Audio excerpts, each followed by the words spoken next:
Quand j'étais adolescente, j'ai été victime de viol par soumission chimique. Le seul souvenir que j'ai de cette histoire, c'est cet endroit. Quand je me suis réveillée, j'étais en travers de la pente contre un arbre.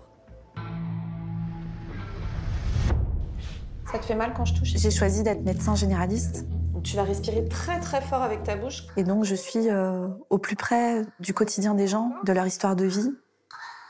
Encore? Bravo. Et j'imagine que quand... Parce que c'est le seul moyen que j'ai de mettre du sens dans cette histoire qui n'a pas de sens. Je vais prendre votre carte vitale.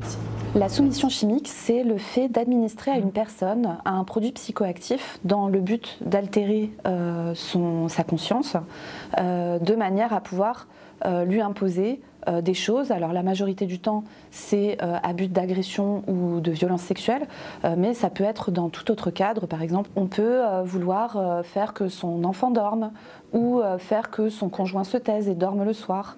On peut administrer des sédatifs à une personne âgée qui a des troubles cognitifs pour qu'elle nous laisse tranquille. Toute substance psychoactive peut être utilisée à but de soumission chimique et les plus fréquentes sont en réalité les médicaments. Donc ça peut être des médicaments à visée sédative, donc par exemple des somnifères, des benzodiazépines qui sont des médicaments qu'on utilise pour l'anxiété.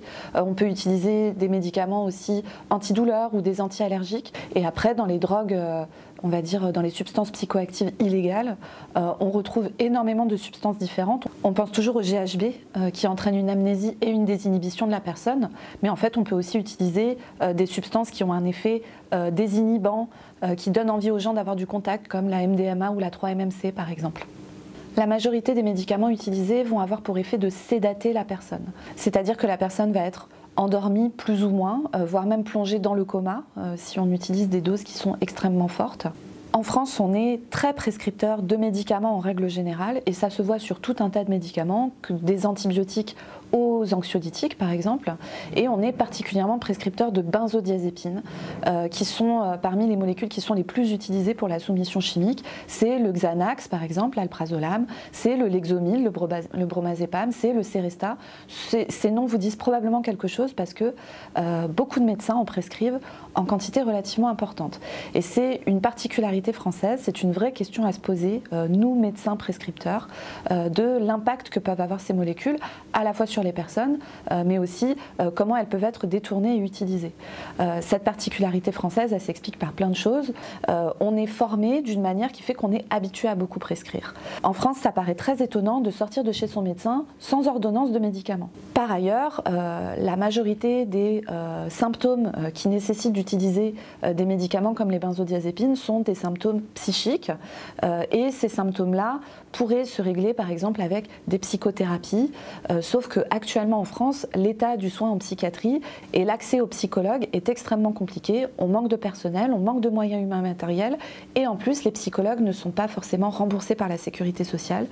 Pour toutes ces raisons, on a tendance à plutôt prescrire une benzodiazépine plutôt qu'aller faire un travail de fond avec le patient sur les raisons de ses symptômes. Moi, quand j'ai fait mes études il y a 10-15 ans, on m'en a quasiment pas parlé. On ne peut pas dépister quelque chose qu'on ne connaît pas. Par ailleurs, on n'est pas non plus formé aux symptômes qui doivent nous alerter. Et en plus, on a, comme pour la population générale, l'idée que la soumission chimique, c'est quelque chose qui se passe dans une boîte de nuit, avec quelqu'un qu'on ne connaît pas. Et on méconnaît énormément le poids de la soumission chimique dans le cercle proche et particulièrement en milieu intrafamilial. En médecine, pour pouvoir diagnostiquer des choses, il faut qu'on puisse y penser dans un premier temps. Et le fait de former les étudiants en médecine et plus généralement tous les médecins permettra déjà de pouvoir allumer une petite ampoule dans sa tête quand on se met à avoir un doute, un patient qui a des symptômes inhabituels, des pertes de mémoire, des nausées, tout un tas de choses qui peuvent nous alerter, un contexte intrafamilial qui peut nous sembler suspect, de penser à cette possibilité de la soumission chimique, à pouvoir en parler à nos patients, à les interroger dessus et à mettre en place les différents examens nécessaires pour pouvoir en avoir le cœur net. Avez-vous été victime de violence? Est-ce qu'on vous force à faire des choses que vous ne voulez pas? Est-ce que vous avez peur quand vous êtes à la maison? Est-ce que votre conjoint ou votre conjointe peut avoir des mots, des gestes déplacés envers vous? Toutes ces questions, même si elles ne sont pas rentable entre guillemets dès la première fois, sème des graines dans la tête de nos patients et leur permet d'y réfléchir, et parfois 1 an, 2 ans, 3 ans plus tard, le fait d'avoir ouvert cette porte leur permet de venir se confier à nous. Comment éviter de soi-même se retrouver victime de soumission chimique? Alors on peut donner quelques conseils, mais la première chose à dire, c'est que la charge de la responsabilité ne va pas à la victime. C'est à l'agresseur de ne pas agresser. Et ce n'est pas à la victime de faire en sorte de ne pas être victime. Maintenant, il y a quand même quelque chose quand vous êtes en milieu, par exemple, festif, que vous pouvez faire pour éviter de vous retrouver à ingérer des choses que vous ne souhaitez pas ingérer. Le fait d'avoir un verre qui est fermé par un couvercle ou de boire dans une gourde, par exemple, de ne jamais se séparer de sa boisson, ça, ce sont des choses qui peuvent en partie limiter le risque.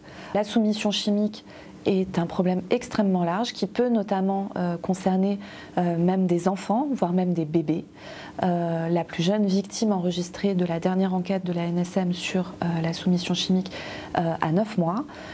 Et donc le fait par exemple que des parents sédatent leur enfant ou leur bébé est quelque chose de probablement beaucoup plus fréquent que ce qu'on pense. Et là ça pose la question sur nos situations actuelles de l'accompagnement par exemple des parents qui peuvent être mis dans des situations de parentalité qui sont des situations de parentalité compliquées, où il est difficile de jongler entre son travail, sa vie familiale.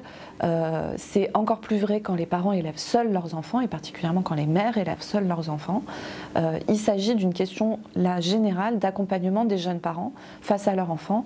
Comment on crée des sociétés où on ne se retrouve pas seul face à son très jeune enfant et en difficulté, au point où on a besoin de le soumettre chimiquement pour pouvoir le calmer. La meilleure arme des agresseurs, c'est toujours la même. La première, c'est l'ignorance, et la deuxième, c'est le silence. Pour l'ignorance, l'objectif de ce documentaire, c'est de sensibiliser sur la soumission chimique, et donc la suite, c'est de pouvoir massivement former les professionnels, que ce soit les médecins, mais aussi les personnels médico-sociaux, les policiers, les personnels judiciaires, à ce qu'est la soumission chimique, à comment faire les prélèvements dans les bons délais pour que, si les victimes souhaitent donner une suite judiciaire à ce qui leur est arrivé, on puisse mettre en place très rapidement les procédures nécessaires. Et nous devons créer des sociétés dans lesquelles on ne viole pas. C'est un message fort envoyé, et je pense que moi, quand j'avais 15 ans, j'aurais peut-être eu besoin de voir des personnes, des femmes, dire « ça m'est arrivé, ce n'était pas normal, ce n'est pas de ta faute ».